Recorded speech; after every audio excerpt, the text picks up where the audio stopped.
Sí, bueno, si quiero que esto Pues suene, sí, necesito recorre tiempo. mover aquí un poquito. ¿Usar esto? Sí, Ok. sí, de hecho, de acá. Ahí le quedó. Ahí tú vele moviendo. ¿Sabes qué? Si nos falta es Sí, hay una que París. invertirle. Sí, me voy ya. Sí, Déjala que sí. lo del streaming es como el registro. Sí, claro, donde- claro.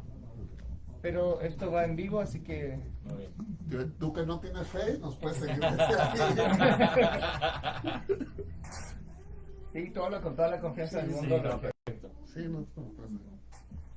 a mí de repente se me escapa alguna crítica política y demás. Yo entonces- trato de no hablar de eso y aléjate de eso, aléjate de eso. La termostación ha sido Chile, Monterrey, Ajá, Porque ajá. y muy tapatillo acá. Ajá. Sí, bueno, en particular el género que yo escribo, pues requiere que yo esté tirándole de Sí, repente cosas. sí. Igual me pone un poquito en riesgo, pero ¿qué vamos a hacer? Mucha contingencia en Chile. Va, ahí está. Sí.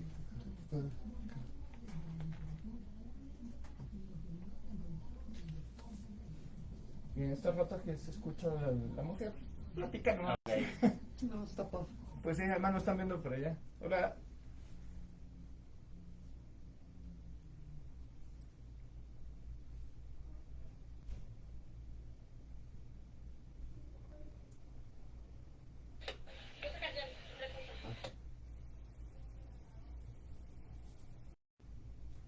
¿Qué pasó? No, que esta canción ya te me quedó. Ah, ok. Ah, ya. Ah, ahí está el tema de Maldita Vecindad. Dijeron, se me está quedando sordo. Muchachos, Muchachos, la gané. Es A ver. Es como que están más bajos la bocina, ¿no? El otro día tiene más volumen. Sí. Ah, ya.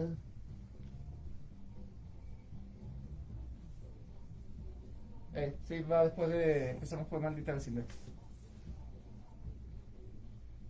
¿Sabes el desafío que encontrar rolas de rock que hablen de fútbol?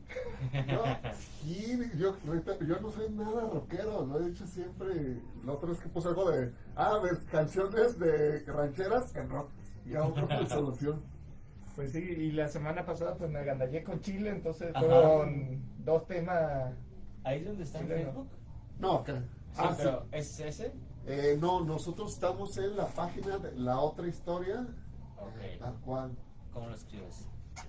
Tal cual, mira, mira. Aquí aparece arribita. La otra historia. Ok. Ok. Perfecto. De aquí luego lo subimos al. Que ya había el de YouTube. Sí, ahí estamos ya diversificándonos. Sí, estamos en ese proceso, digo, también tenemos otro amigo Munita que fue quien inició el proyecto, y Ajá. nos fue invitando paulatinamente. Y la verdad apenas, creo que ese es de los tiempos entre, nos dedicamos también a lo mismo, a actividades culturales. Es literatura. 1480M, ¿verdad? Ajá. Igual lo encuentras también por, ahí sí son las redes, ahorita Sí. pueden estar por... Sí, ahí les dije. En- Toda última hora. Bueno, habrá que comentar allá en Facebook que lo que se está escuchando en la radio, que me está sintonizando la radio, es Futu Callejero de Maldita Vecindad. Un desafío, como le decía, que era ahí de encontrar esa rola rockera. Aunque sabes que es más o menos reciente ese tema, ¿Sí? es del 2009. Pues es lo que decimos, ¿no? De reciente, pues ya son que. Bueno, sí, 13 de realidad años. 13, 14 13 años. Sí. Bueno, es que hay que descontar los años de pandemia, ¿no? Sí. Aparte, ese hueco está ahí como que.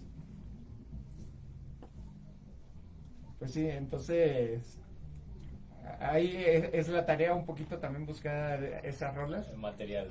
El primero era que escuchamos esta temporada fue el crack de Los Miserables. Sí, que Ajá. esto es la... el La tema emblemática, como ¿no? así de entrada, Sí. nuestro...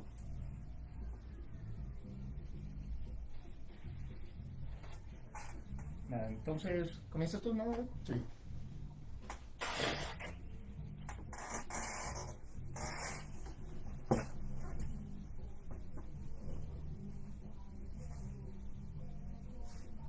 ¿Quién es? ¿Pimpinela con quién? Pimpinela. Pues fuera de broma, podemos poner Sí, algo claro, de ¿por qué Vela, no? En Rock and Pop. Ajá. Lo metemos ahí como muy forzado. Sí. El rock, rock and roll es rock. Sí. Ah, ok. Sí, sí. Vamos. Oye, a propósito de rock, hay una crítica bien... Bienvenidos. Iniciamos el partido, iniciamos este cotejo desde aquí, desde la cancha de Rock and Pop, por todas nuestras redes. Aquí el güerito tapatío, pisando la cancha, sintiendo el terreno, persignándome. No sé cómo se haga eso, pero bueno, sé que es una bonita como cosa ritual que se hace para este cotejo desde aquí de nuestra cancha. Felices, con un clima bastante agradable. Y también en cabina pues nos acompaña nuestro amigo aquí por la banda, José Baroja. Bienvenido como siempre. Hola David, hola a todas, hola a todos. Un gusto estar nuevamente acá en La Otra Historia. Y como siempre presentando qué acabamos de escuchar. Es... David. No tengo ni idea, Pimpinela versión esa rockera. Bien, para todos los rockeros mexicanos, la semana pasada, como le decía acá a los amigos, me agandallé con Chile. Hoy día nos volvemos acá a México. Y lo que sonó fue Maldita Vecindad, el tema Food Callejero del álbum Circular Colectivo del 2009. Un álbum que tiene la gracia de haber salido 11 años después del último y que pues sigue la lógica de Maldita Vecindad, de crítica social, de crítica al statu quo, pero mete también esta rola de presentación que habla del fútbol y de las virtudes del fútbol callejero, cosa que hemos hablado además desde el día 1 de esta temporada. Claro, además somos bien callejeros en todos sentidos, a favor y en contra, pero bueno, pues hay mucho fútbol, también se va a platicar de temas, pero también tenemos invitados hablando, un lugar que hay mucho fútbol, y que debo decir, si hay una empatía hacia Tigres o Rayados, pregúntame, pero bueno, ¿a quién tenemos de invitado? Tenemos al amigo Hilde Saller, que es el autor de Templo Blanco, un libro que pues, ha reventado todo lo esperado en estas fechas. De hecho, si empiezan a buscar las redes de Hilde, se darán cuenta de que se le ha pasado entre entrevistas, entre viajes, y hoy pues está acá con nosotros para platicar de literatura, para platicar de rock, tal vez un poquito de fútbol. Vamos a hablar de todo, vamos a echarle ganas. Así que tenemos un muy buen programa para hoy y pues gracias a todos por estar escuchándonos.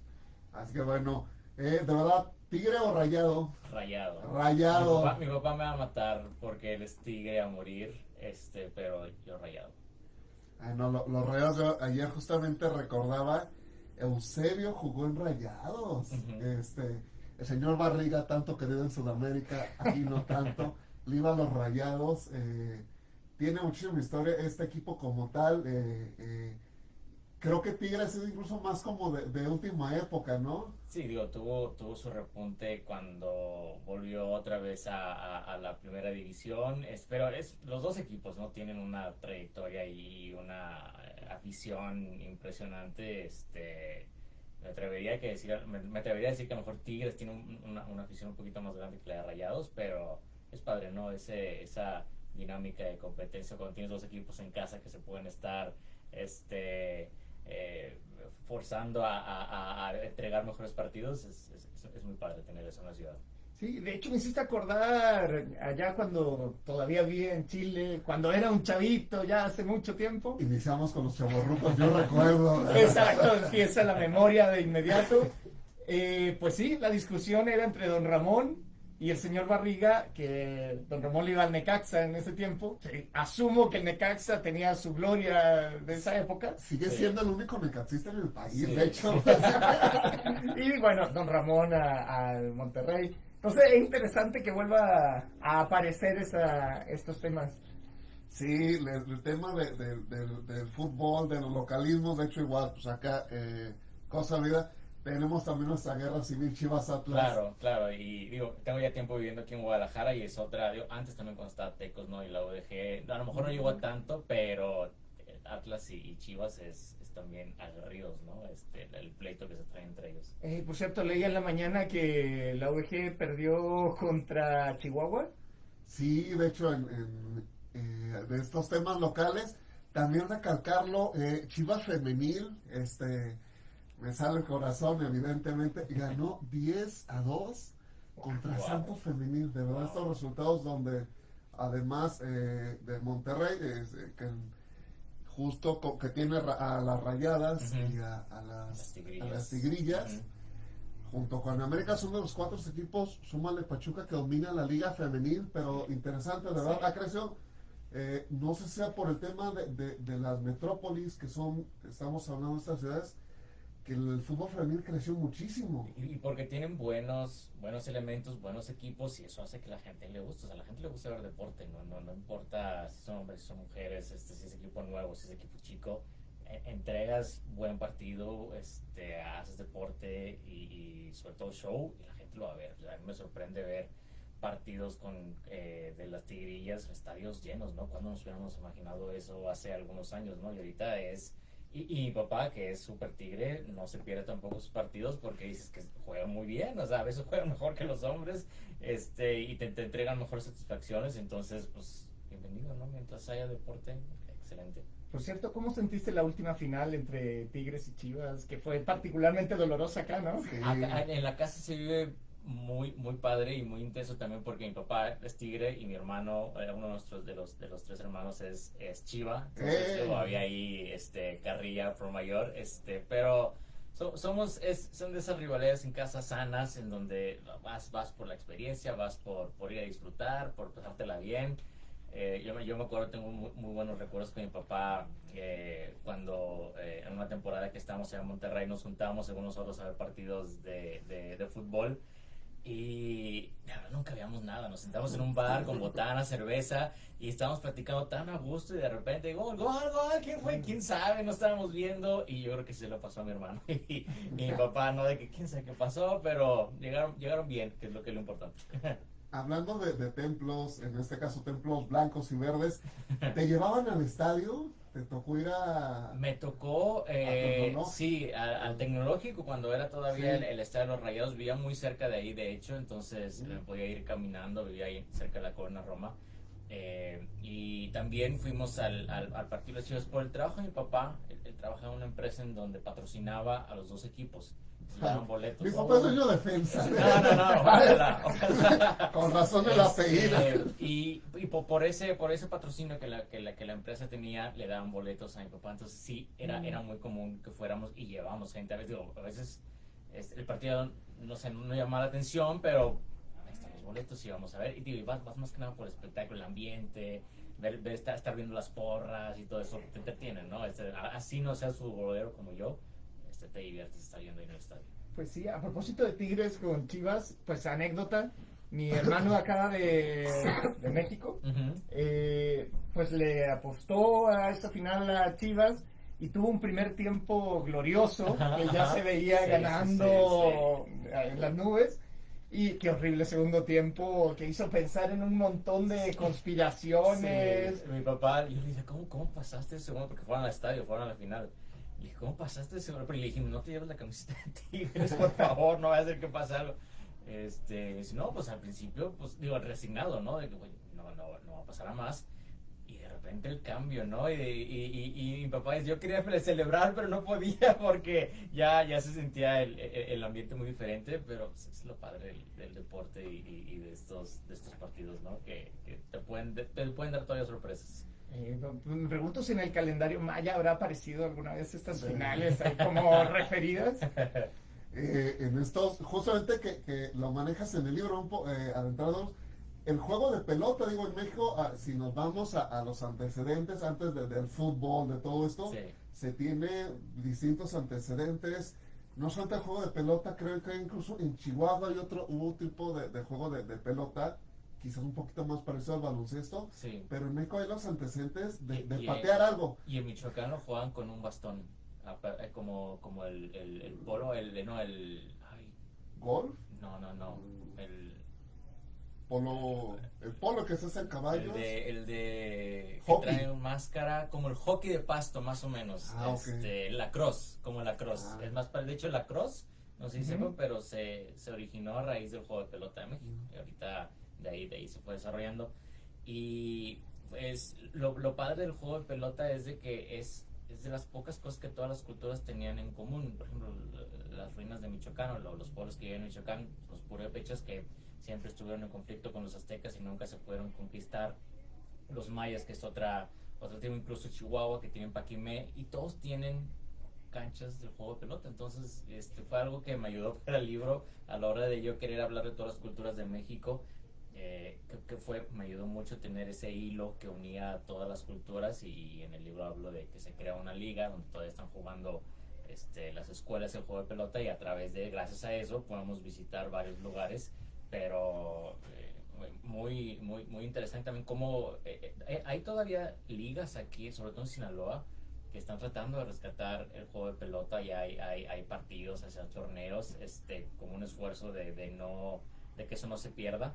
Pero interesante la visión que tenía, de que era más que nada un ritual, y al capitán del equipo ganador lo sacrificaban, sí, porque a los dioses le tenías que ofrecer lo mejor. Entonces el que ganaba, el capitán, era el que era degollado, y era como una ofrenda a los dioses. Pues sí, como que dan ganas de volver a ciertos rituales hoy en día, ¿no? De sacrificar a varios capitanes, a varios directivos, a varios gobernadores. Pues sí, creo que entre más arriba, más ganas de... Un partido con Samuel y Alfaro. Pues bueno, ya Hilde algo adelantó del meollo, digamos, del programa de hoy, que es este libro. Hay mucha investigación de por medio, y pues voy a mostrar acá por Facebook, que no nos está viendo en Facebook, puede buscarnos también. Para radio se lo puede imaginar, un libro es un dispositivo. La portada es verde como, es casi como de la selección, bueno, un poquito más verde esmeralda. Es verde jade, lo escogimos por el verde jade, que tiene un significado más adelante en la historia, lo van a ver. Era uno de los elementos más preciosos que tienen ellos, el jade, la turquesa.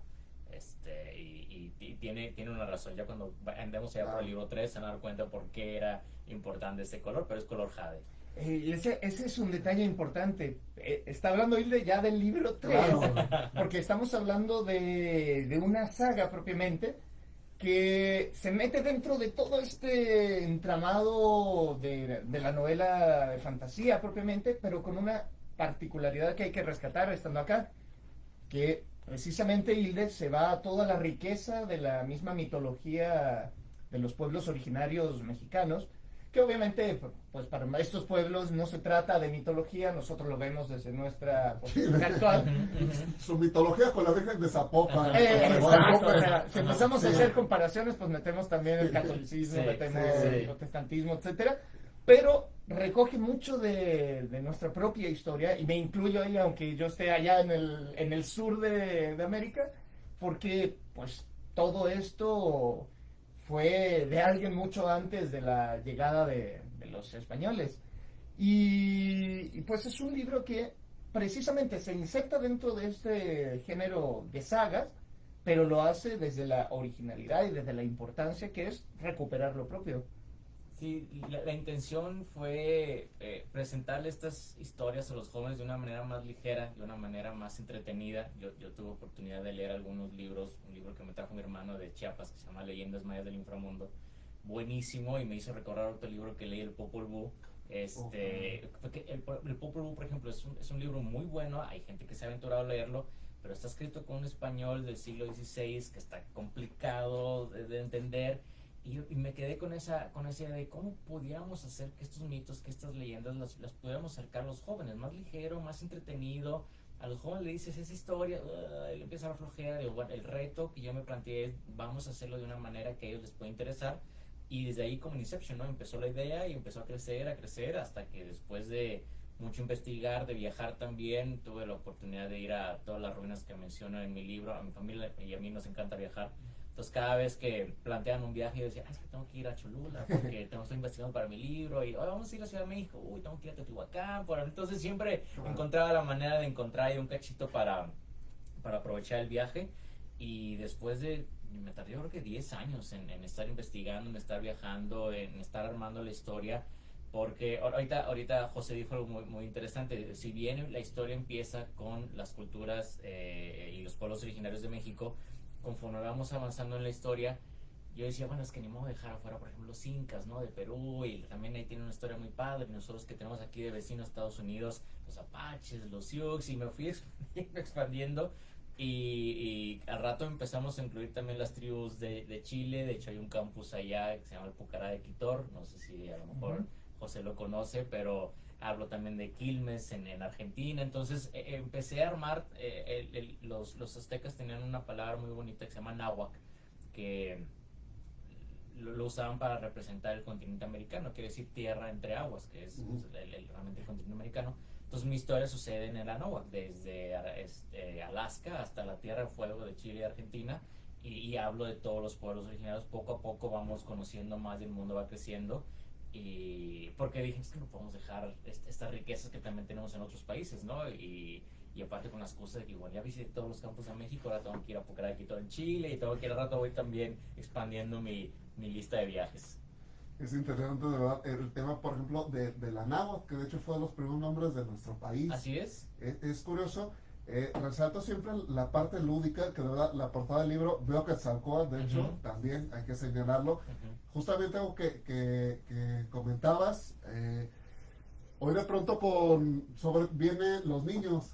La manera lúdica es importantísima, y aquí que los chavitos que de pronto tienen sus superhéroes, cuando nosotros acá también tenemos que alguien se quiera disfrazar de Quetzalcóatl, de Tlaloc, de los héroes, incluso el dios de la muerte, que es impresionante en las representaciones, y que hoy forma parte de lo que está manejando a nivel de patrimonio, la identidad de México. Aquí tenemos historias como Templo Blanco, como otra, que aparte, de verdad, son historias riquísimas, con historias que de verdad se les ocurrió a alguien que de una pluma, que de un conflicto, los sacrificios tal cual. Y lo que tú dices tú me hace mucho eco, porque cuando si nos retrocedemos 10 años atrás, los Avengers andaban en todo su apogeo cuando empecé con la idea, y tú bien lo dices, ¿no? Todos los niños querían ser en Halloween o Thor o Iron Man, y yo decía, ¿por qué no Tlaloc? ¿Y por qué no Quetzalcóatl, Mictlantecutli? Tenemos también muy buenos seres, muy buenos personajes.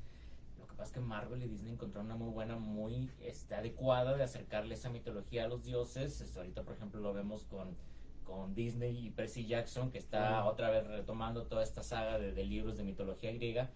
Y de ahí también empezó a surgir la idea, ¿no? De, bueno, vamos a hacerlo de una manera presentándolos como héroes. Son dioses jóvenes con problemas de chavos. Cuando se aventuren, ojalá den la oportunidad de leer el libro, se dan cuenta que los dioses tienen redes sociales, que están en TikTok, que están en Instagram. Es la manera en que lo hacen, y lo hice con esa intención de poder acercarlos, de presentarles a los dioses con problemas de jóvenes, con problemas de ahorita, y eso es lo que afortunadamente me ha sorprendido, porque creo que se logró, ¿no? Era que tú lo planees en tu cabeza, y José aquí me ayudará también como escritor, y esto, claro, lo va a entender, pero luego sale el libro y a lo mejor no lo presentamos de la manera adecuada, o no atrapamos al actor que queríamos. Pero me dio mucho gusto ahora en esta fil pasada que presentamos el libro aquí en Guadalajara, que llegaban niños al stand, ¿no? Y veían las imágenes de la portada y decían, mira papá, ese es el libro de Quetzalcóatl. Y yo, ¿cómo? O sea, sí funcionó, sí pudimos armar bien la presentación, y que bueno, esa era la intención, de acercar estas historias a los jóvenes, y de dejarles un poquito de curiosidad para que ellos digan, realmente es así como Hilde lo dijo, déjame averiguar un poquito más. Esa era la intención del libro. Sí, de hecho hay que destacar ese punto en particular, porque si bien hablamos de mitología, hablamos de investigación de historia, uno podría quedarse con la impresión, escuchando eso, de que es un libro ambientado en el siglo anterior al siglo XV, y no, es un libro que trae al siglo XXI todas estas historias, y además que, como bien platicamos, contrasta mucho con esta superioridad que suele plantearse a la cultura europeizante, que tiene que ver obviamente con las deidades griegas, por ejemplo el mismo Percy Jackson, el mismo Harry Potter, que también toma mucho de la mitología de por esos lados, se olvida un poco de acá, o de estos estereotipos que de repente va colocando el mismo Marvel, DC.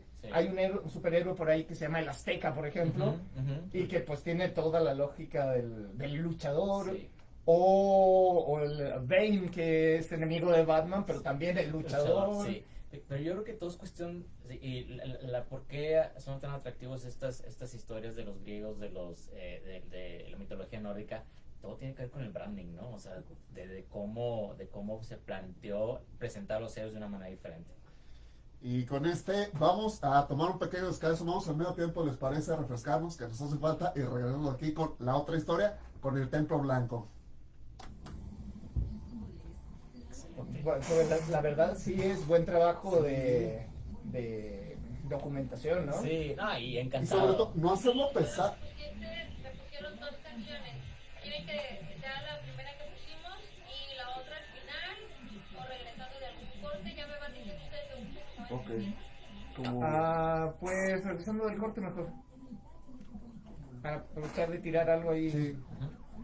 La parte de hacerlo que no sea pesado, ¿no? Digo, la documentación, Sí. que de pronto tienes como tanta información, que incluso temas que a ti quizás como investigador digas, Sí. esto a mí me gusta, Sí. pero quizás nada más a mí, Sí, y no le va a aportar nada a la historia. Y hay tanta historia, digo, no nada más de nuestros Sí, pueblos. Ya no, cuando claro. empecé a abarcar, hay unas historias de Chile y unas leyendas de allá también de Argentina y demás, que el problema va a ser ahora que dejo, ¿no? O sea, ya material hay, pero necesitamos que sea un poquito coherente y lo doloroso o lo difícil de armar esta historia fue el cortarlo. Chinga, esto no va a poder poner, es Y buenísimo. ya tienes pero la saga más, digo, mentalmente, todo, ya está incluso- todo el mapeo, incluso ya sé cómo va a terminar la Ya. última frase, ya estoy a... el autor se va a sacrificar. Estoy a en la que fila de- 5 capítulos de Sí, acabar, de- ya no falta nada,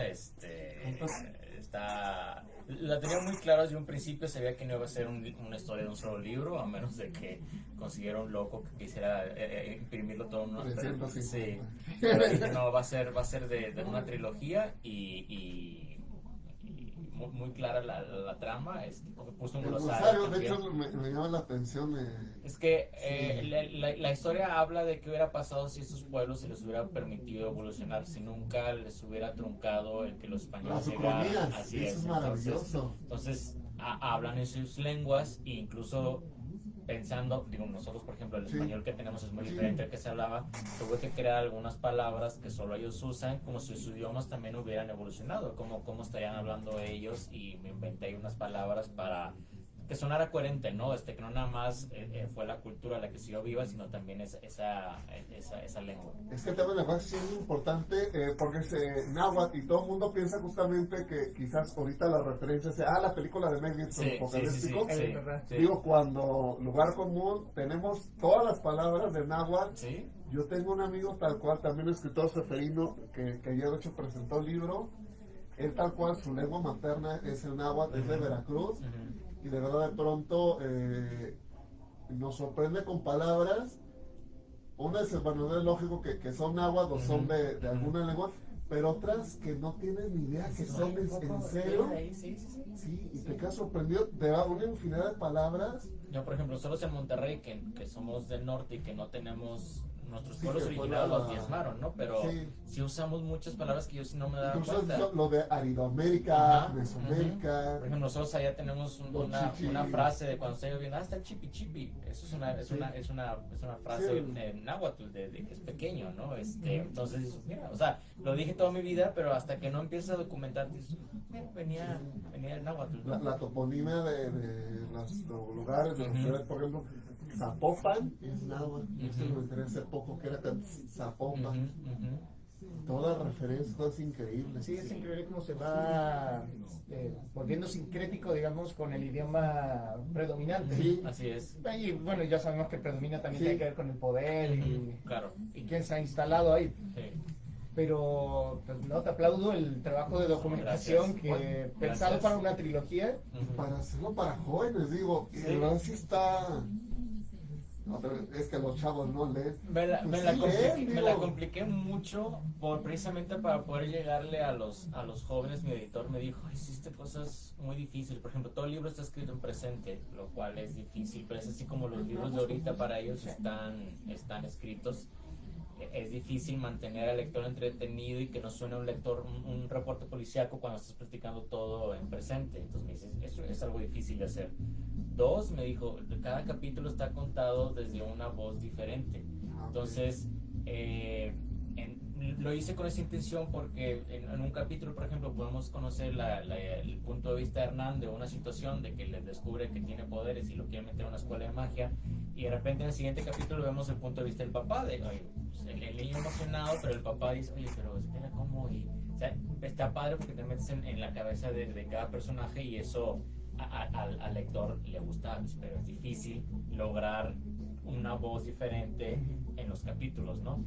Y el tercero me dice, normalmente estamos acostumbrados a libros en donde seguimos un protagonista y ese es el que destaca. Y dice, pero aquí es un grupo, es como una pandillita de dioses que van juntos y te encariñas con ellos, ¿no? Entonces dice, ¿qué reto es hacer que todos los personajes tengan peso, tengan historia, evolucionen a lo largo también de la trilogía? Entonces el editor me dice, hiciste muchas cosas muy complicadas, pero vamos a ver cómo las hacemos funcionar. Entonces, todo con la intención de poder llamar la atención al lector joven. Pues sí, y ahora la misma editorial no te da el tiempo para poder terminar la tercera. Sí. Saludos a la editorial. ¿Y qué vas a hacer si te piden extenderlo? Porque es una posibilidad, ¿no?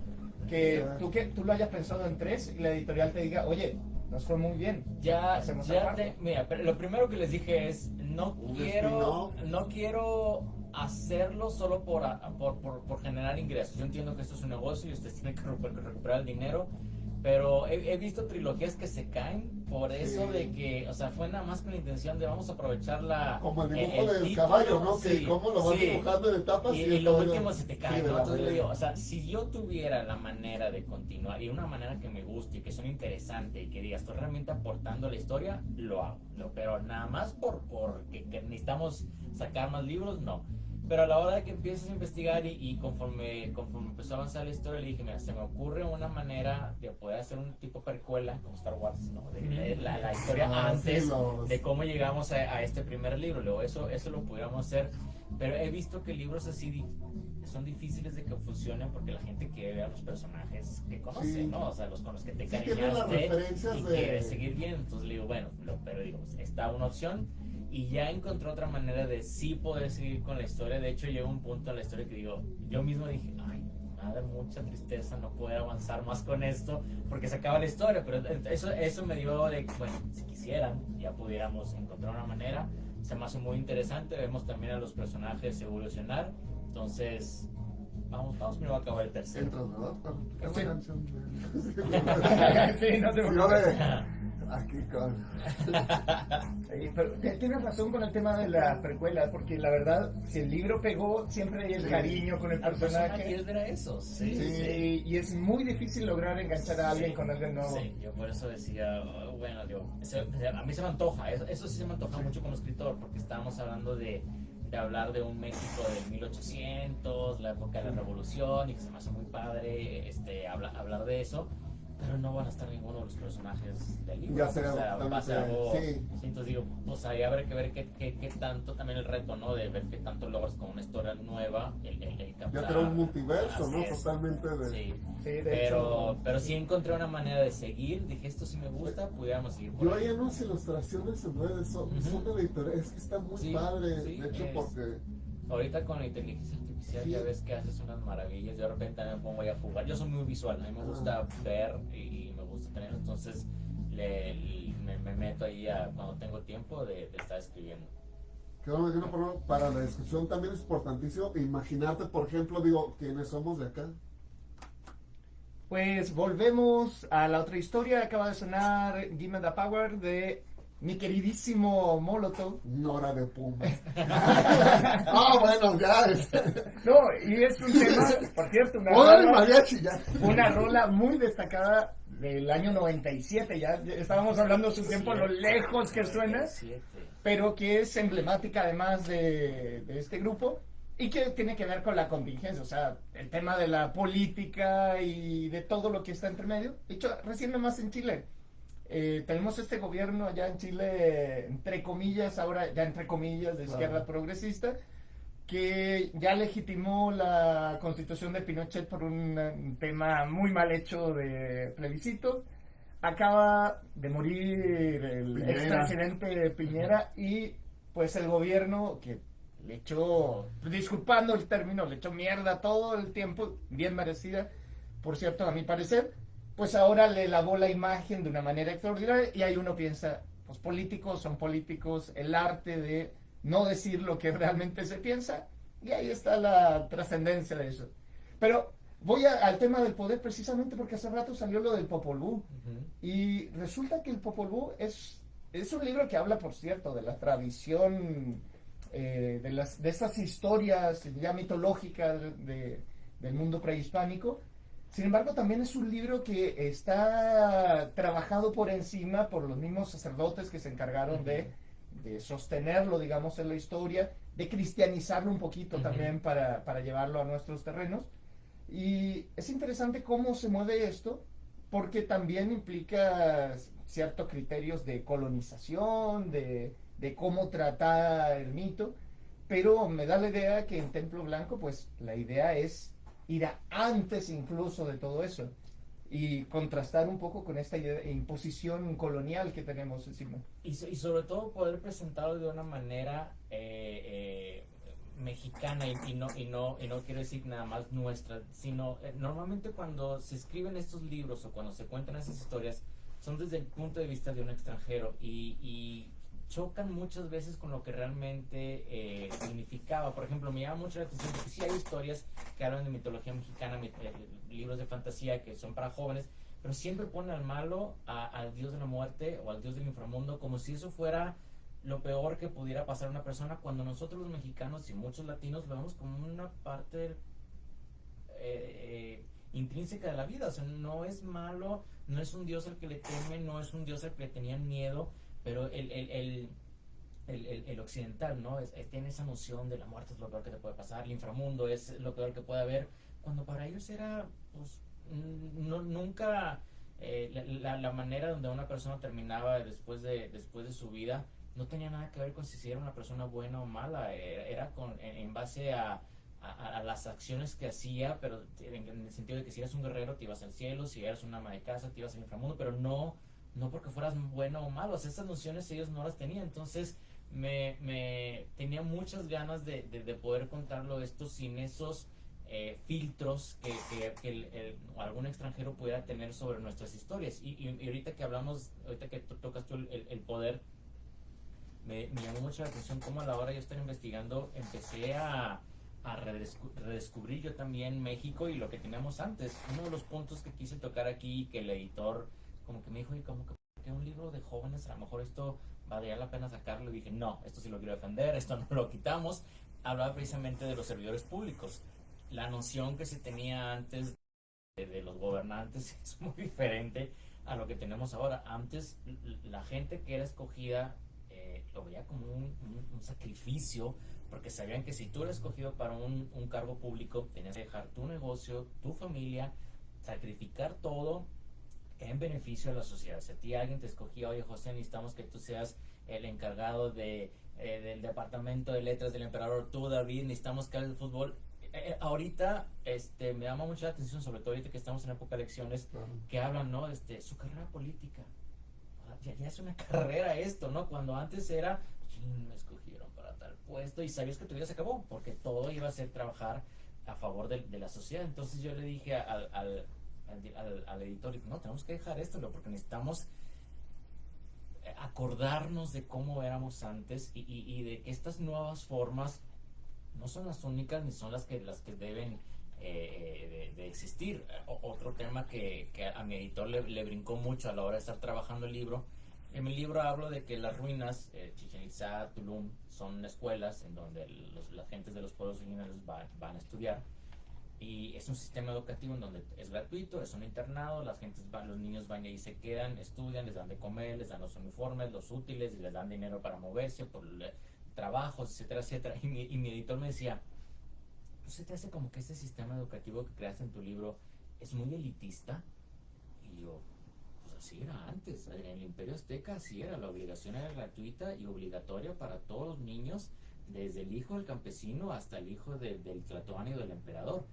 El hecho de que ahora nos hayamos tragado la idea de que la única manera de tener una educación buena es con una escuela privada donde tienes que pagar, eso ya es otra cosa, pero así no era. Y me dice, tienes mucha razón. Y digo, a mí lo que me llama la atención de lo que te asuste es que te asuste la palabra gratuita, cuando a mí me asustó la palabra obligatoria.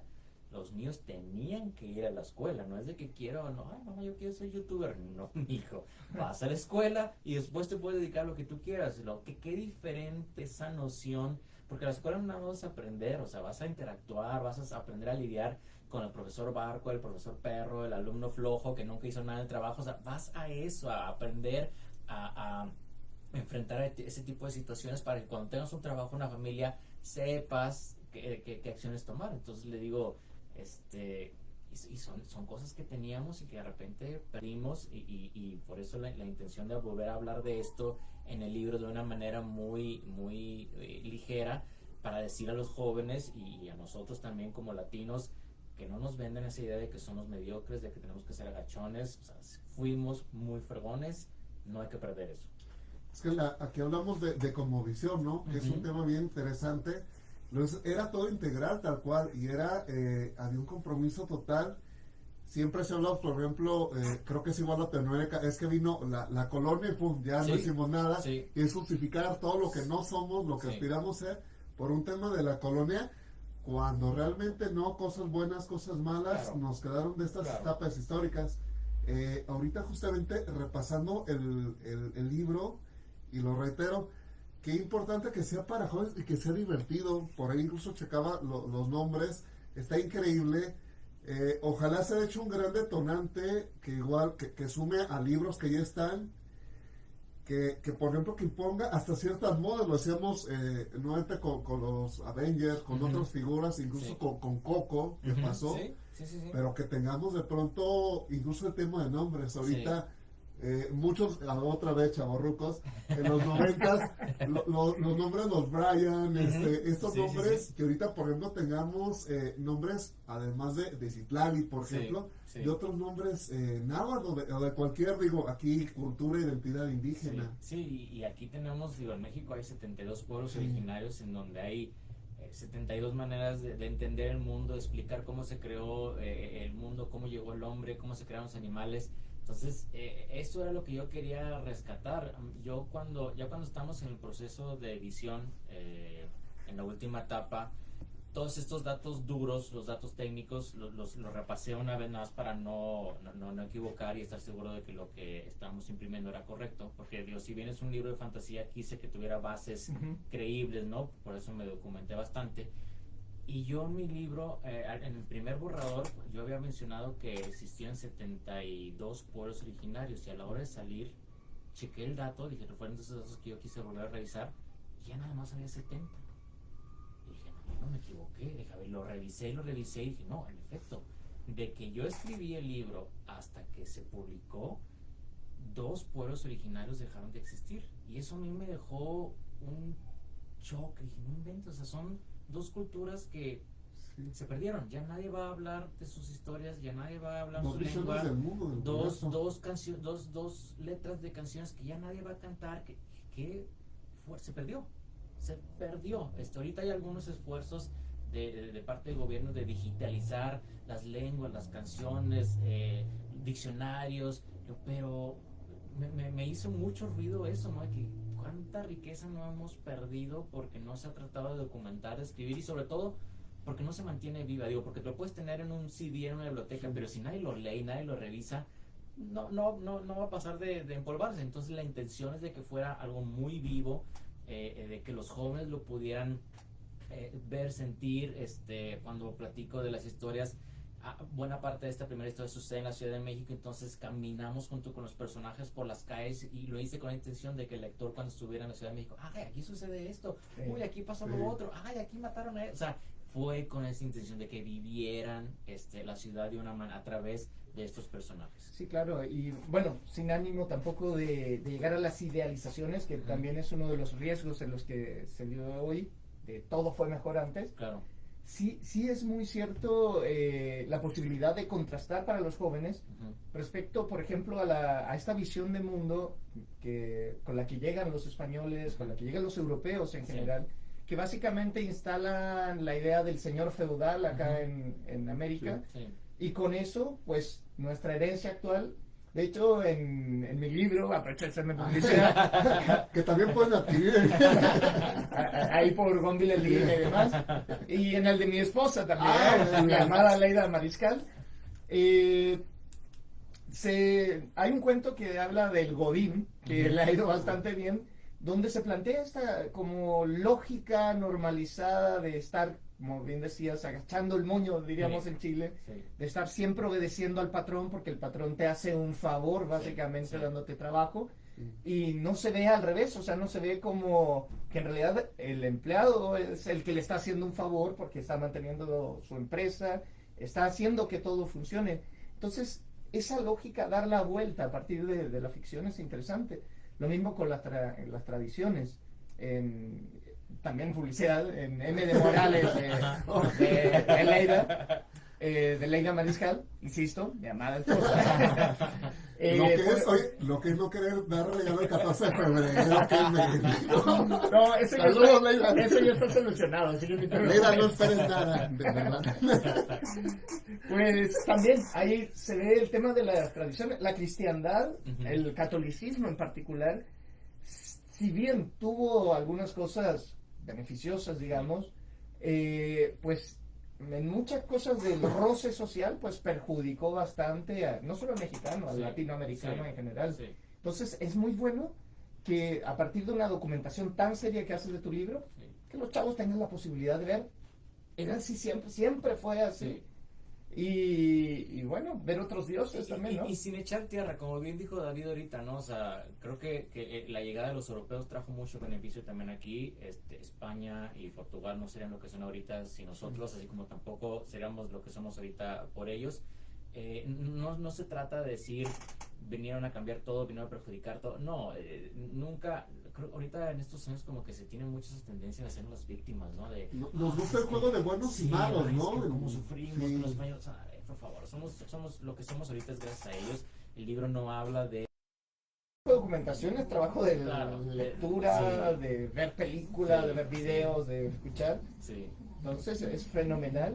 Y es bueno que también los mismos chavitos sepan en qué se meten si quieren escribir, ¿no? así es. Y te tiene que gustar esto. Regresamos justamente aquí con Templo Blanco, con Tigres Rayados de Tigres y también Chivas, que juega al rato aparte, hablando de corazones y de sacrificios. Justamente para que la gente sepa dónde encontrar este sacrificio, dónde leerlo, la parte más bonita que es dónde lo adquieren, dónde lo leen. Mira, afortunadamente ya está disponible en las principales librerías, Gonville, Gandhi, en línea. Si eres más de leer digital, ya también está en Kindle, en Amazon. Entonces, por encontrarlo no va a haber problema. Es cuestión nada más de que se hagan un tiempecito, de que leen la oportunidad. El libro, como bien dijo David, está pensado para ser ligero, rápido. No quise meter esas frases acá rebuscadas porque Sí, no es de León Portilla. Sí, porque sí. lo quería para jóvenes, ¿no? Sí. Ya tendré oportunidad de escribir algo donde pueda lucir mi labia, pero ahorita era presentar y sobre todo dejar esa curiosidad en los lectores de poder conocer un poquito más de nuestra cultura. Entonces, encantado de estar en esta etapa también, ¿no? De estar promocionando y de hablar del libro.